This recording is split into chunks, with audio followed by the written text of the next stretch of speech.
Media TV. Turabaramukije tubahaye mwaramutse namwiriwe buri muntu wese bivanye nahaherereye. Uno munsi twongeye kubasangiza ca kiganiro cyo kwivura dukoresheje ibimera mukunda gusikirizwa na muganga Joel Nduwimana camagica ku rubuga rwa Youth Media TV. Abantu mwese musanzwe mukurikirana ibiganiro byacu tubahaye kaze cyane, mugaruke mushishikare kuza muraraba ibiganiro byacu mugerageza mwivura mukoresheje ibimera. Ariko uno munsi nagomba ndakubaze ikintu kimwe, wobuzi yuko igihunda ari umuti ushobora kukuvura ingwara y'umutima igakira burundu? Reka tubirabire hamwe ukuntu dushobora kubigenza kugira ngo dushobore kwivura dukoresheje igihunda c'igitoki ku ngwara y'umutima. Urabe ingene bizoca bigenda gute? Kwirikira imbere, gerageza ugende urondere igihunda. Imiti y'umutima amaze gutanga ni myinshi cyane, ariko hano sinirirwa ndayisigura cyane ukuntu ifata ibimenyetso byayo ukuntu bimeze no.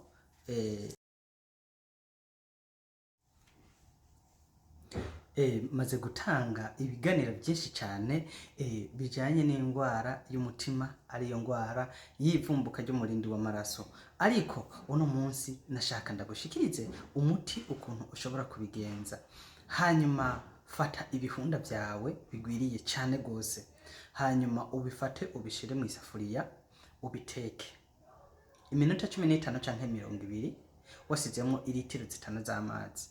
Cugerageza hajya byamaze kumera neza, ariko wamanje kubironga neza bisa neza, hanyuma cufata uce ubishira mu kadumu keza. Uwo muti uce wamaze kuwumimina neza washize mu kadumu kawe mu cyombo ciza cyane. Nshuti yanje, ico nagusaba, gerageza ucuzura wihereza igikombe cy'inusu mu gitondo, ikindi sasta, ikindi ku mugoroba. Ufate iminsi hagati y'iminsi 30 n'iminsi 60. Uzoca ugaruka ngaha muri commentaire uvuga ukuntu byagenze.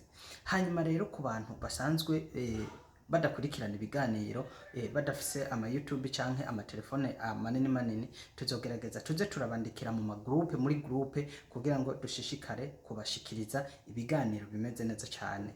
Ibisigaye nabyo Youth Media TV ihari ku bwanyu. Abadashoboye kwiba bo kwitunganiriza uwo muti, gerageza muze muratwitura muje ku kibuga, muze ku kibuga ca ku kigo cacu ca Menabu kiri mu Kajaga aho dusanzwe dukorera. Ugeze mu gisagara ca Bujumbura, fata bisi ije mu Gatumba, ucubwira umukonvayere akururukirize aho bita ku Nzoka canke kuri Plaza Hotel. Uhageze turashira inimero zacu ngaho munsi, uzoce duhamagara kugira ngo tugushikane aho ushobora kuvugwa ugataha amagara yawe ameze neza. Gerageza ino video uyikwiragize uyihereza abandi bantu kugira ngo ubu butumwa uronse ntubugumane wenyene, abandi bashishikare kuba bo buronka kandi bushobore kubafasha bakoresheje ukwivura bakoresheje ibimera. Nshuti yanje, gerageza ufate umuti ku rugero rwiza. Icyo ntuzovuge ngo nabonye ibintu kuri YouTube mugabo narabikoresheje byaranse gukora. Ariko gerageza ufate umuti ku rugero rwiza. Ingorane abantu dufise, uno munsi urafise gufata umuti ukafata uno munsi, nejo nahigeyejo ukaje usanga urarambiwe, ugasanga ibibazo byawe ntibikemutse kandi umuti wari kuwufata bihagize cyane. Gerageza utwiture canke utunganye umuti uko twawukubwiye kugira ngo ushobore kwivura ukoresheje ibimera cyane. Gerageza Menabu uyiture, nayo izogutunganiriza. Canke ugerageze ugutemberera ku rubuga rwacu rwa Youth Media TV 250, tuzogutunganiriza kandi ibintu bizogenda neza cyane. Murakoze. Youth Media The Light of Young Africa. Youth Media TV.